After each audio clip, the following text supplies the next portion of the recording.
Hello, this is Nick of Time. Welcome to this, our fourth session in the series on time. Today we'll be talking about simultaneity. Well, humans can define how to determine if and when remote events are simultaneous with local events. But the physical world really determines true simultaneity. Hence, if the human definition of simultaneity is at odds with the true nature of time and the true nature of simultaneity, then the human's version of physics suffers.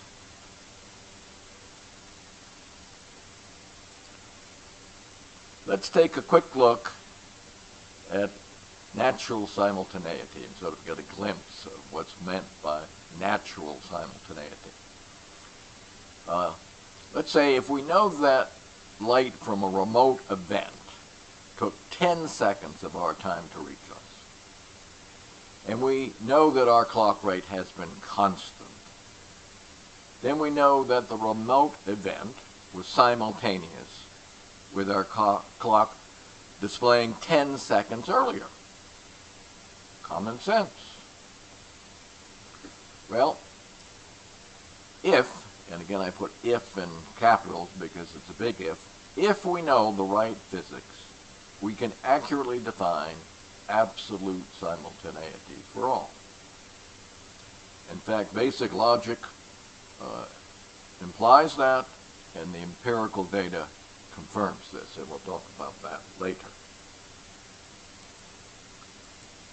The problem is that the relativity principle distorts simultaneity.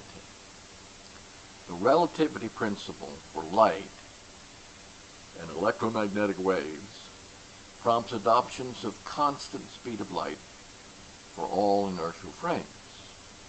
And this view of the constant speed of light for all frames leads to an observer-centric view of simultaneity and a frame-centric view of simultaneity, rather than a natural, physical, objective view of simultaneity.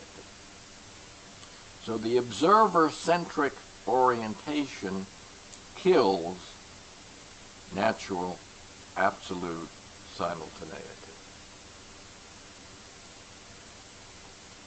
Okay, what are the limitations of relative simultaneity? Well, relative simultaneity hides much of the physics. Later I'm going to talk about special relativity's twin paradox claim as an example and go into that in depth. But just quickly, relative simultaneity alleges that one cannot compare clock rates at a distance. So if you can't compare clock rates at a distance, then you don't know the difference in proper time accumulation rates. And if you don't know that, then you can't accurately describe the physics of the differences of proper time accumulation rates. That's a problem. So relative simultaneity has this problem, and it's a product of the relativity principle, and hence relative simultaneity's limitations are also the relativity principle's limitations.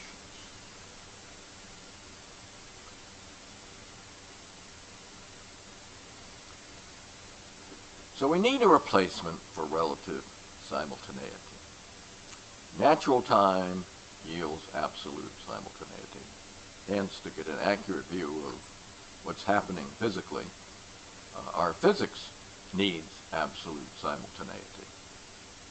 And we find that the construct of universal time provides universal and, in effect, absolute simultaneity.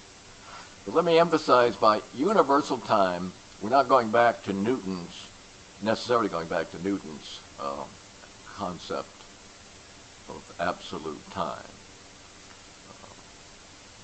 This really doesn't talk about the general metaphysical concept of quote-unquote time. Universal time is built on the physics construct of proper time.